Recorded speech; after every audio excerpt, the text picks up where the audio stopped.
নমস্কার, আশা করি সবাই ভালো আছেন। আমাদের চ্যানেলটি যারা দেখছেন, পছন্দ করছেন এবং সাবস্ক্রাইব করছেন তাদের অসংখ্য ধন্যবাদ। আপনাদের সাপোর্ট আমাদের অনেক দূরে এগিয়ে নিয়ে যাবে। আজকে আমরা একটা বিশেষ ছবি নিয়ে কথা বলবো। সামনেই মহালয়া।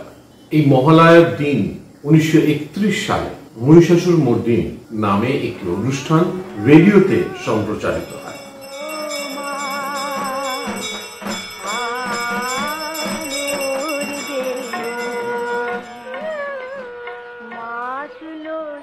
বুঝলে বাবা, তুমি যদি রেডিও থেকে একটু বেশি ধমক দিতে ছোটবেলায়, তাহলে বোধহয় বেশি ভয় পেতাম। এবং সেটা এত জনপ্রিয় হয়ে ওঠে যে এটা তারপর প্রতি বছর সম্প্রচারিত হতে থাকে। এই মহিষাসুরমর্দিনী অনুষ্ঠানটি যারা যারা করেছিলেন তার মধ্যে প্রধান ছিলেন পঙ্কজ মল্লিক, লিখেছিলেন বাণী কুমার ও বীরেন্দ্র কৃষ্ণ ভদ্র। এই বীরেন্দ্র কৃষ্ণ ভদ্র নামটি অতি গুরুত্বপূর্ণ। এছাড়াও এদের মধ্যে ছিলেন রায়চাঁদ বড়াল এবং প্রেমাঙ্কুর আতর্থী।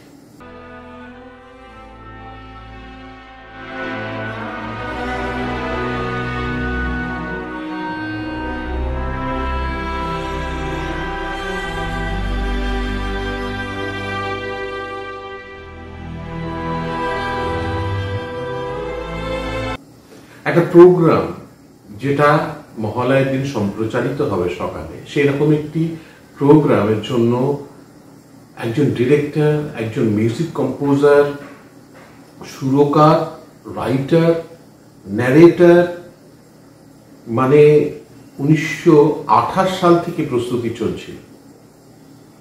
কি সাংঘাতিক তার পেছনে পরিশ্রম এবং ক্রিয়েটিভিটি।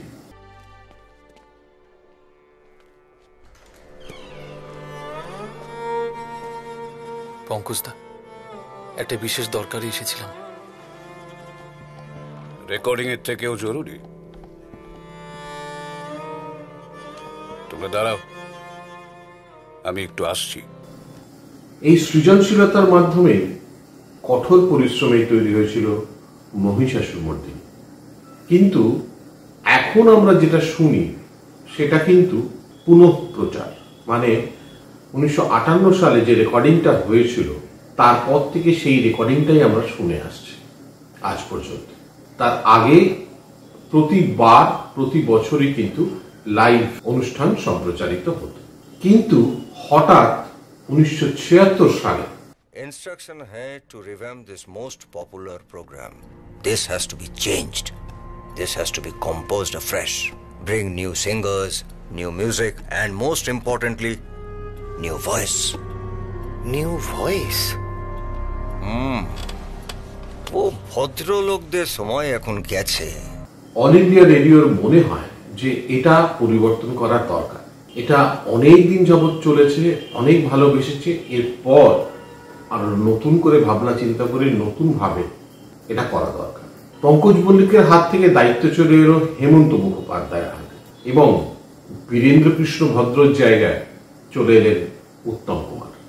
প্রথমে তিনি রাজি হননি, কিন্তু শেষ পর্যন্ত তাকে হেমন্ত বাবু এবং সবাই মিলে রাজি করানো হয়। মানে স্তোত্রপাঠের জন্য বীরেন বাবুর চেয়ে আরো দাপুটে কণ্ঠস্বর পাওয়া গেছে। সে কে? তুমি। আমি? খেপেছেন বরদা?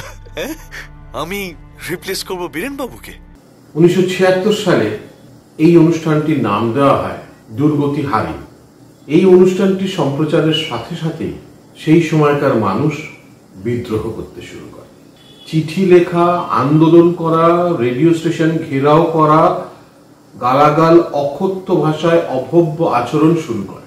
কিন্তু এর পেছনে একটা কারণ ছিল।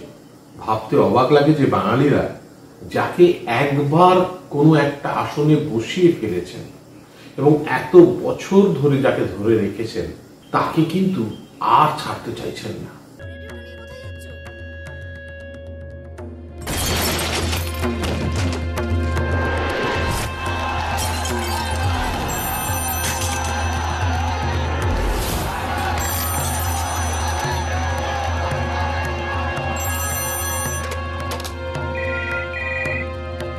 আর ছাড়তে পারেন না।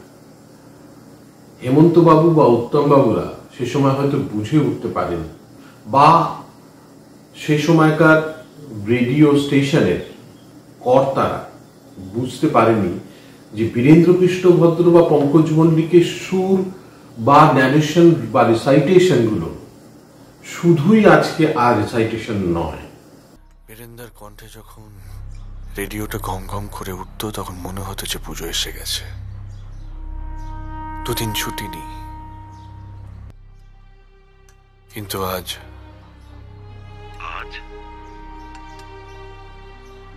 শুধু উত্তম কুমারের কথা শুনছি। সেই শব্দগুলো আমাদের অনুভূতি হয়ে দাঁড়িয়েছে। মহালয়ের দিন সকালবেলা সেই শব্দগুলো আমাদের পুজোর আগমনী বার্তা হিসেবে কাজ করে, যেটা শুনতে শুনতে শুনতে শুনতে আমরা অভ্যস্ত হয়ে গেছি এবং সেটাকেই আমাদের পুজোর অংশ বলে আমরা ধরে নিয়েছি। কিন্তু আমি একটা থ্রিল অনুভব করছি, বুঝলি বাবু। মহালয়া মানে নিজের কণ্ঠের মঞ্চের ওপরে দাঁড়িয়ে থাকা, এই বিশ্বাসটা কোথায় যেন আমাকে একটা আষ্টে পৃষ্ঠে বেঁধে রেখেছে। কিন্তু মঞ্চের ওপারে যাওয়ার প্রয়োজন আছে বাবু, আছে। কিন্তু এই ভুল একটা হলো, যেখানে নতুন করে এটাকে গড়ার চেষ্টা করা হয়েছিল কিন্তু করা গেল না। শেষ পর্যন্ত মহাষষ্ঠীর দিন আবার মহিষাসুর মূর্তিনি, মানে পুরনো যেটি ছিল, যেটা পঙ্কজ মল্লিক এবং বীরেন্দ্রকৃষ্ণ ভদ্রের তৈরি করা, সেটাই কিন্তু আবার সম্প্রচারিত হলো। Issue a public apology and make it sound it's your fault. Ministry has nothing to do with it. Incredible. सुनें, भद्रो का रिकॉर्डिंग प्ले कीजिएगा before puja and it's boss का इंस्ट्रक्शन। তারপর থেকে আর কেউ আজ পর্যন্ত সেটাকে পরিবর্তন করার সাহস দেখায়নি। এটা নিয়েই একটা ছবি হয়েছিল। ছবি পরিচালনা করেছিলেন সৌমিক সেন, প্রযোজনা করেছিলেন Nideas creation and production private limited. শ্রেষ্ঠাংশে যারা অভিনয় করেছেন তারা হলেন যিশু সেনগুপ্ত, সপ্তর্ষি, প্রসেনজিৎ চ্যাটার্জি, জয়ন্ত কৃপলানি এবং আরো অনেকে। এটা কত বড় একটা ভাবুন তো, ভাবতেই তো কেমন বেশ একটা থ্রিল অনুভব করছি। ওই হে, ভদ্রবাবুকে দাও না মাছটা আগে, আমি আছি। আপনি বীরেন্দ্র কৃষ্ণ ভদ্র? কি সৌভাগ্য। প্রণাম করতে যাবেন না ভাইটি? মাছের বাজারে কাদা পায়, হাইজিনিক হচ্ছে না ব্যাপারটা। এই ছবিটাতে আমরা দেখতে পাই যে কিভাবে রেডিওর কর্তা নতুন কিছু করতে চেয়েছিলেন এবং কিভাবেই বা পঙ্কজ মল্লিকের হাত থেকে হেমন্ত বাবুর হাতে দায়িত্ব আসে এবং হেমন্ত মুখার্জি কিভাবে উত্তমকে বোঝান এবং উত্তম প্রথমে করতে না চাইলেও শেষ পর্যন্ত অনিচ্ছা সত্ত্বেও রাজি হন। You need a brand, bigger brand than Bhodro, better voice. Better voice.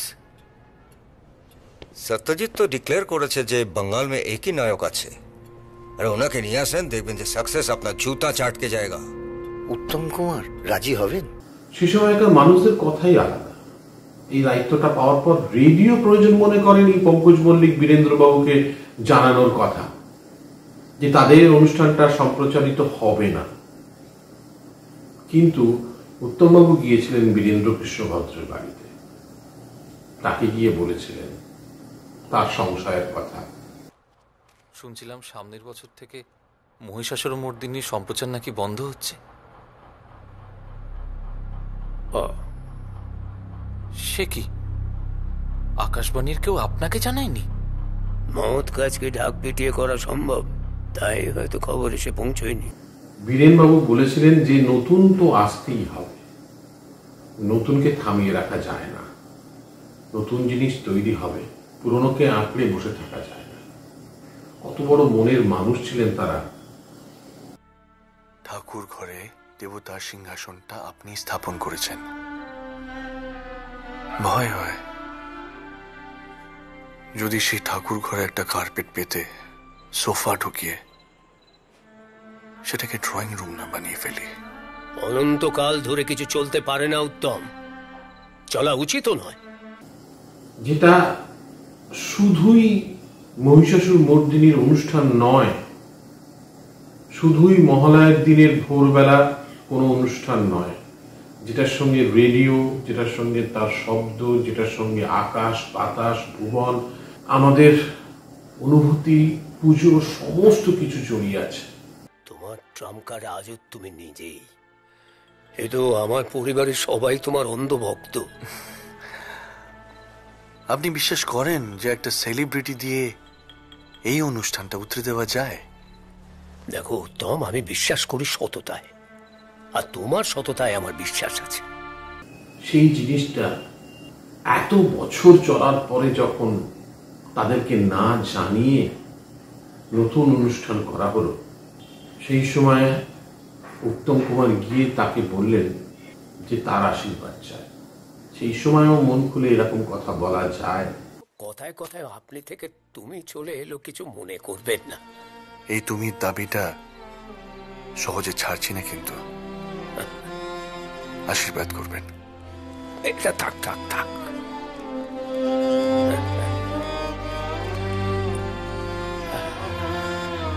যাই হোক, কিন্তু শেষ পর্যন্ত উত্তম কুমার নিজেই সন্তুষ্ট হতে পারেনি।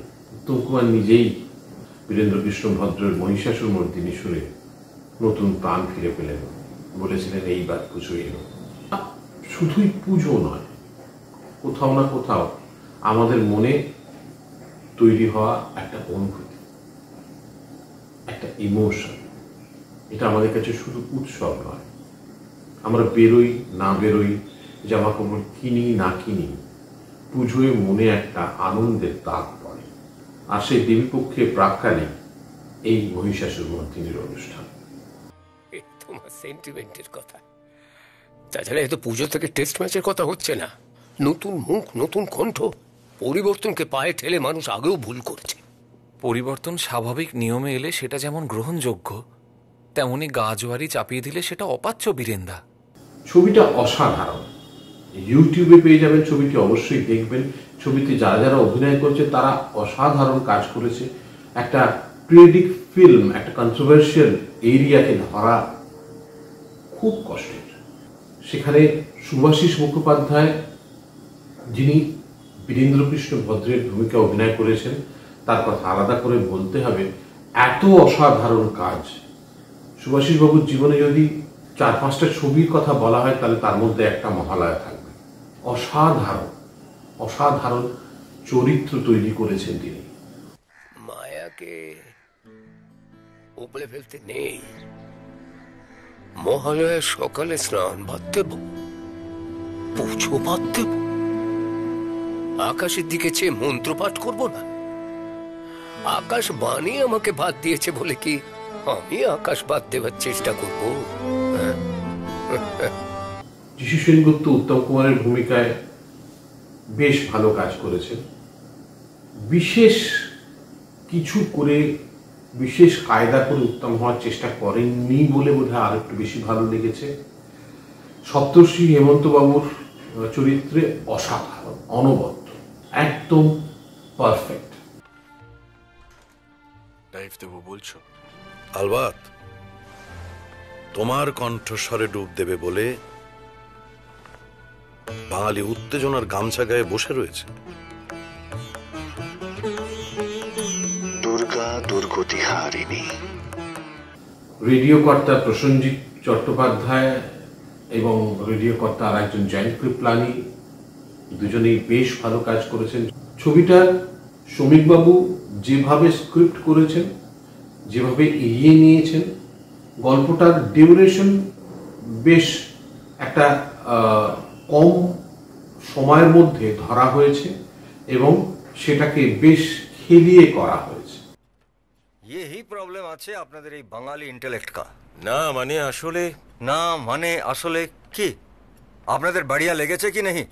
যদি বাড়িয়া না লেগে থাকে সেটা আলাদা বাত আছে, আর বাড়িয়া লেগে থাকলে না মানে আসলে এটা আবার কি? মানে বীরেন্দ্রবাবুর ভয়েসে একটা ট্র্যাডিশনাল অ্যাপিল যে ছিল। এর মধ্যে আরেকটি সমস্যাও হয়েছিল, যেটা পঙ্কজ বাবুকে কিছু উগ্র হিন্দুবাদী এসে বলেছিলেন কায়েস্তের ছেলে মহিষাসুর মর্দিনীতে পাঠ করবে, এটা তারা চান না। পঙ্কজবাবু একেবারেই গুরুত্ব দেননি সে ব্যাপারে। পঙ্কজবাবু বলেছিলেন আমি ছাড়া মহিষাসুর মর্দিনী চলতে পারে, কিন্তু বীরেনকে ছাড়া মহিষাসুর মর্দিনী চলবে না। তাই বীরেনবাবু কায়েস্তের ছেলে হয়েও আজ পর্যন্ত মহিষাসুর মর্দিনীতে তিনি তার ভাষ্য পাঠ করে চলেছেন। ব্যাপার কি শুনুন, আমি রেকর্ডটা নিয়ে নিচ্ছি, আপনি খাতা কলম নিয়ে নিন। হ্যাঁ, আমাদের এখান থেকে সোজা নিমতলা যেতে হবে। জোড়াসাঁকো থেকে ওরা পৌঁছতে পৌঁছতে মনে হয় কি বলছো, তিনি অমর হয়ে রয়েছেন বাঙালিদের মনে। আজ ছবিটি দেখুন, একটা অসাধারণ গল্প, বাঙালি সেন্টিমেন্টের একটা অসাধারণ জায়গা, যেখানে হেমন্ত উত্তমের মতো লোককেও আমরা বসালাম না। সেই জায়গাটা ছিল পঙ্কজ মল্লিক এবং বীরেন্দ্র কৃষ্ণ ভদ্রের।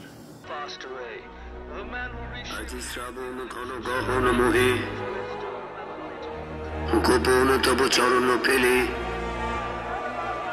নেশার মতো নীরব হয়ে সবার দিঠি এড়া এলে,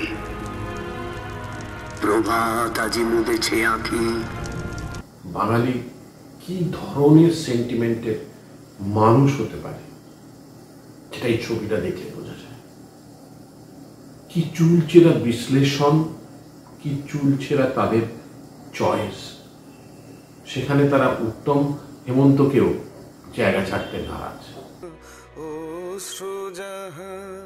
ফেলতে হাসে পায় দিনের আলো যার ফুরালো, সাজের আলো জ্বলল না। এই বাঙালি সমাজ, এই বাঙালিত্ব সমস্ত কিছু নিয়ে ভালো কাটুক আপনাদের উৎসব। ছবিটি অবশ্যই দেখে নেবেন, ইউটিউবে পেয়ে যাবেন। আবার দেখা হবে আগামী পর্বে। ভালো থাকবেন, নমস্কার।